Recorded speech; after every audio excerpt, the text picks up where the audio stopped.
Hola chicos, ¿cómo están? Espero en el Señor se encuentren muy bien y nos reunimos nuevamente para poder ir aprendiendo qué es lo que Dios tiene para enseñarnos a través de su palabra. Y el día de hoy vamos a mirar qué es lo que el Evangelio de Marcos nos cuenta en el capítulo 8. Y algo que llama mucho de esta historia es que parece que es una historia que se está contando dos veces, porque es muy parecido a algo que había pasado anteriormente en el Evangelio de Marcos. ¿Por qué Marcos se toma la molestia de repetir una historia? Entonces, vamos adelante. Bueno, primero me gustaría recordar un poco qué son los evangelios.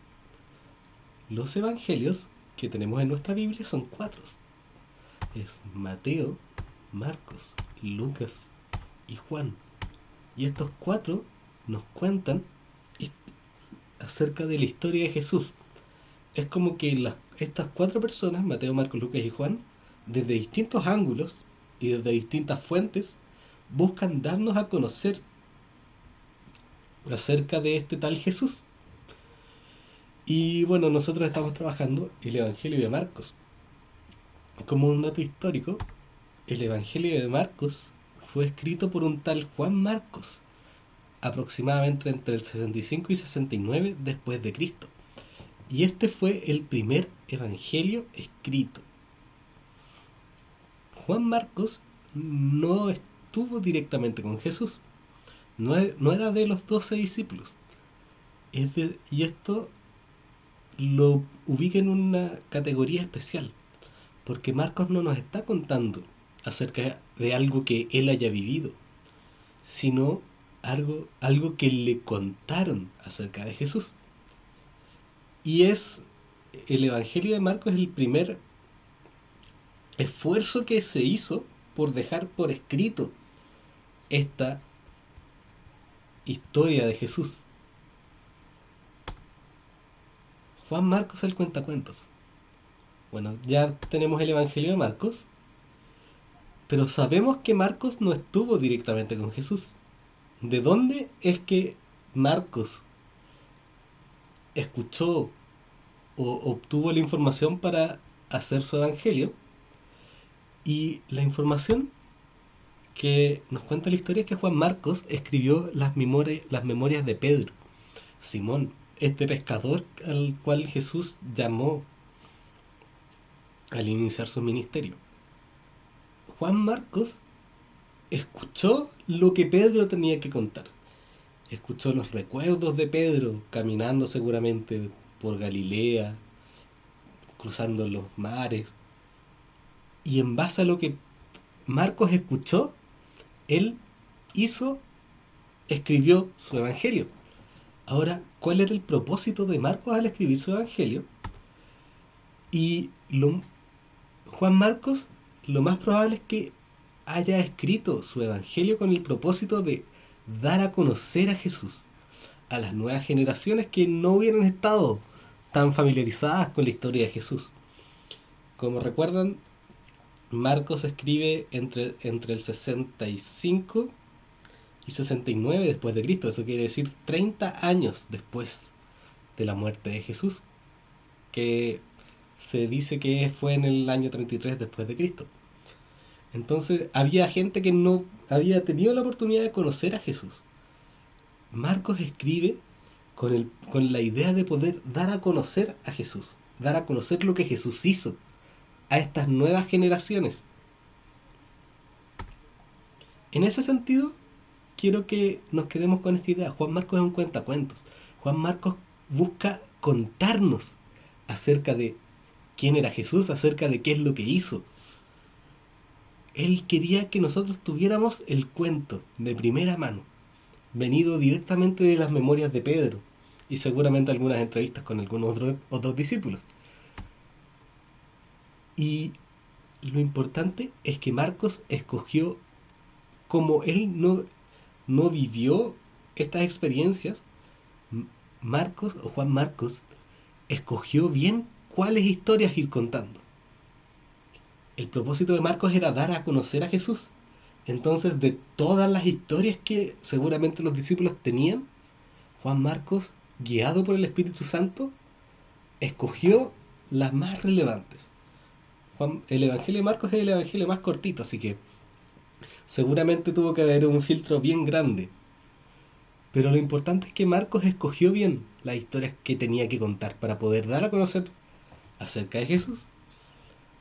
Y otro detalle muy llamativo es que Marcos fue muy cuidadoso en el orden en el cual organizó estas historias. Marcos recibió de Pedro las historias y vivencias que él tuvo.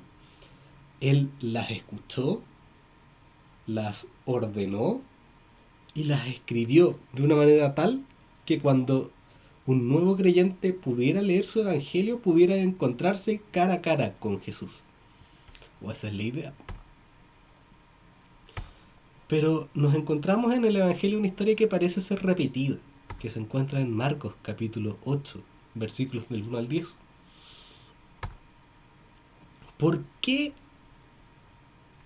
Juan Marcos, el cuentacuentos, habrá querido contar dos veces una historia que es tan parecida? Investiguemos.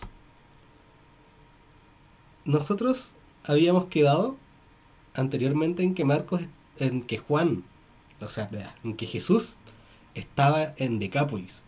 Así que nuestra historia se sitúa más o menos en esta región. Y algo muy relevante de esta región es que Jesús se encontraba en una región gentil donde la mayoría de personas no eran judías. Leamos qué es lo que nos dice la historia. En esos días se reunió con otra gran multitud y de nuevo la gente se quedó sin alimentos. Jesús llamó a sus discípulos y les dijo: siento compasión por ellos. Han estado conmigo durante 3 días y no les queda nada para comer. Si los envía a sus casas con hambre, se desmayarán en el camino porque algunos han venido de muy lejos. Sus discípulos respondieron: ¿cómo vamos a conseguir comida suficiente para darle de comer aquí en el desierto? ¿Cuántos panes tienen?, preguntó Jesús. 7 panes. Solo 7 panes. Y al tiro se nos viene la similitud porque anteriormente habíamos visto que Jesús estaba a orillas del lago y había una gran multitud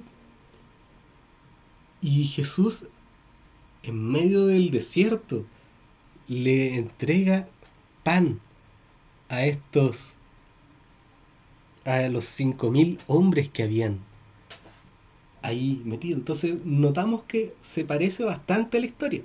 Tenemos una multitud que está siguiendo a Jesús y la multitud tiene hambre. Y en el caso pasado Jesús multiplicó el pan y el pan alcanzó para los 5.000 hombres. Pero nos topamos de nuevo con este detalle. Ahora, al otro lado del lago, en una provincia que no era judía, había una multitud que estaba siguiendo a Jesús incluso desde muy lejos. Y solo habían 7 panes. Pero la gran diferencia es que estos no eran judíos. Esta es la gran diferencia. En la primera historia, en Marcos 6:30, eran 5.000 hombres, pero eran judíos. Por otro lado, aquí tenemos una multitud, pero es de gente que no es judía. ¿Puede Jesús darle pan a estos que no son de su pueblo? Y recordemos un poco la visión que tenían los judíos. Para los judíos, Dios tenía un pacto directamente con ellos. Entonces, únicamente los judíos podían relacionarse con Dios.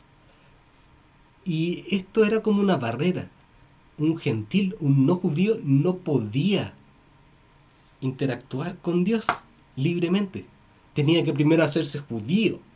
Y una vez como judío, ahí recién podría llegar a relacionarse con Dios. Y esta era la visión que tenían. Los gentiles no podían relacionarse directamente con Dios, estaban separados. Entonces, ¿podrá Jesús romper esta barrera? Porque aquí no estamos tratando con gente judía, estamos tratando con gente de por acá. ¿Alcanzará la provisión de Dios llegar incluso a este grupo de gente que está apartada? Sigamos la historia. Entonces Jesús le dijo a la gente que se sentara en el suelo. Luego tomó los 7 panes y dio gracias a Dios por ellos. Los partió en trozos y se los dio a sus discípulos, quienes repartieron el pan entre la multitud. También encontraron unos pescaditos, así que Jesús los bendijo y pidió a sus discípulos que los repartieran. Todos comieron cuanto quisieron. Después los discípulos recogieron 7 canastas grandes con la comida que sobró. Ese día había unas 4.000 personas en la multitud y Jesús las envió a su casa, a sus casas una vez, luego que comieron. Inmediatamente después subió a una barca con sus discípulos y cruzó a la región de Dalmanuta. Estas personas se sentaron en el suelo. Al igual que en la primera historia de la multiplicación de los panes, Jesús sienta a las personas que habían estado escuchándolo por varios días. Y con solo 7 panes, estas personas pudieron comer. ¿No es asombroso? Nuevamente nos encontramos con esta provisión asombrosa de parte de Dios, que de solo 7 panes y unos pescadillos logra generar alimento para toda la gente. Sin embargo, en esta oportunidad no se trataba del mismo grupo de personas, sino que eran personas que no eran judías. La historia es bastante similar, pero no es exactamente la misma. Aunque las historias se parecen, la de Marcos 6 y Marcos 8, tienen diferencias bien marcadas, precisamente en el tipo de gente con la cual Jesús está tratando. En Marcos 6 estaba tratando con judíos, en Marcos 8 estaba tratando con gentiles. Y aunque pareciera una repetición, acá hay un punto muy importante que Marcos está resaltando. Esta era la visión que los judíos tenían de Dios. Dios solamente podía relacionarse con ellos y nada más que con ellos. Y estos otros solo podían recibir de Dios si se convertían en judíos. Pero Marcos nos está mostrando esto. Marcos nos quiere enseñar que la provisión de Dios va más allá de los judíos. Va más allá de la raza o del color. Registrando este relato, Marcos quería dejar bien en claro que la provisión de Dios también podía llegar a los no judíos. Y existen distintas teorías respecto de a quiénes les estaba escribiendo Juan Marcos. Una teoría dice que Marcos le estaba escribiendo a los cristianos en Roma. O sea, claramente no eran judíos. Y ciertamente esta barrera dificultaba la predicación a los no judíos. Los gentiles no podían relacionarse con Dios. Sin embargo, a través de este relato, Marcos nos muestra que Dios provee incluso por sobre las razas. Y provee al que lo necesita. El amor de Dios no estaba restringido solo a unos pocos, únicamente a los judíos. El amor de Dios y la provisión de Dios estaba abierto tanto a judíos como a gentiles. Y por otro lado, la provisión de Dios alcanzaba, incluso considerando que eran 7 panes. Lo que Jesús estaba haciendo era quebrando la lógica judía y demostrando que el amor de Dios podía incluso llegar aún más allá de donde se pensaba que estaba la barrera. El amor de Dios era mucho más fuerte y podía incluso llegar a estos que no eran judíos.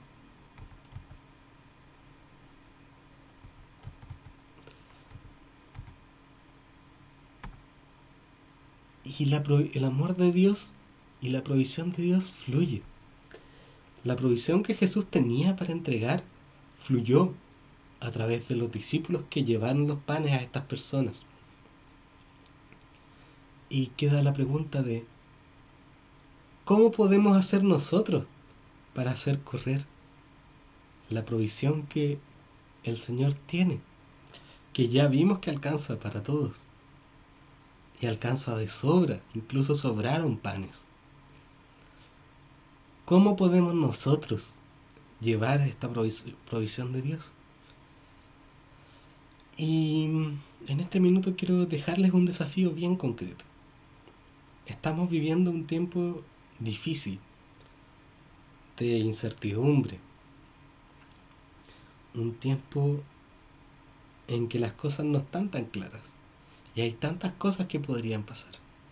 Quiero que en este minuto tomes un segundo para pensar en alguna persona, quizás algún amigo o algún familiar, y que ah, puedas orar por esa persona, que puedas pedirle a Dios por esa persona. Puede ser un amigo, un familiar, porque una de las formas como tenemos para echar a correr esta provisión que viene de parte de Dios es orando los unos por los otros. Así que te dejo este desafío.